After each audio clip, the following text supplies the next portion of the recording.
ಸ್ನೇಹಿತರೆ ನಮಸ್ತೆ. ನಾಡುನುಡಿ ಯೂಟ್ಯೂಬ್ ಚಾನಲ್ಗೆ ನಿಮಗೆಲ್ಲ ಸ್ವಾಗತ. ಸ್ನೇಹಿತರೆ, ನೀವು ಕೂಡ ಮನೆಯಲ್ಲಿ ಗ್ಯಾಸ್ ಸಿಲಿಂಡರ್ ಬಳಕೆ ಮಾಡ್ತಾ ಇದ್ರೆ ಜನವರಿ 31ರ ಒಳಗಾಗಿ ನೀವು ಕಡ್ಡಾಯವಾಗಿ ಈ ಕೆಲಸವನ್ನ ಮಾಡಬೇಕು. ಕೇಂದ್ರ ಸರ್ಕಾರ ಈಗ ಆದೇಶವನ್ನು ಹೊರಡಿಸಿದ್ದು, ಜನವರಿ 31ರ ಒಳಗಾಗಿ ಯಾರು ಈ ಕೆಲಸವನ್ನ ಮಾಡುವುದಿಲ್ಲವೋ ಅಂತವರ ಸಬ್ಸಿಡಿಯನ್ನ ರದ್ದು ಮಾಡಲಾಗುತ್ತೆ.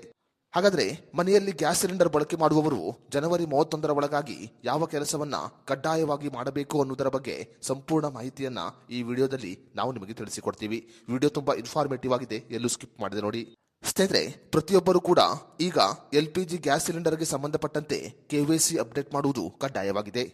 ಈಗಾಗಲೇ KYC ಅಪ್ಡೇಟ್ ಮಾಡಿದವರನ್ನ ಹೊರತುಪಡಿಸಿ ಯಾರು ಇನ್ನೂ ಕೂಡ KYC ಅಪ್ಡೇಟ್ ಅನ್ನ ಮಾಡಿಲ್ಲವೋ ಅವರು ಜನವರಿ 31ರ ಒಳಗಾಗಿ ಕಡ್ಡಾಯವಾಗಿ KYC ಅಪ್ಡೇಟ್ ಅನ್ನ ಮಾಡಬೇಕು.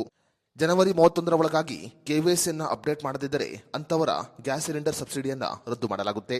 ಮುಂಬರುವ ದಿನಗಳಲ್ಲಿ ಗ್ಯಾಸ್ ಸಿಲಿಂಡರ್ ಸಬ್ಸಿಡಿ ಹಣವನ್ನು ಪಡೆದುಕೊಳ್ಳಬೇಕಾದರೆ ಕಡ್ಡಾಯವಾಗಿ KYC ಅನ್ನ ಅಪ್ಡೇಟ್ ಮಾಡಬೇಕು.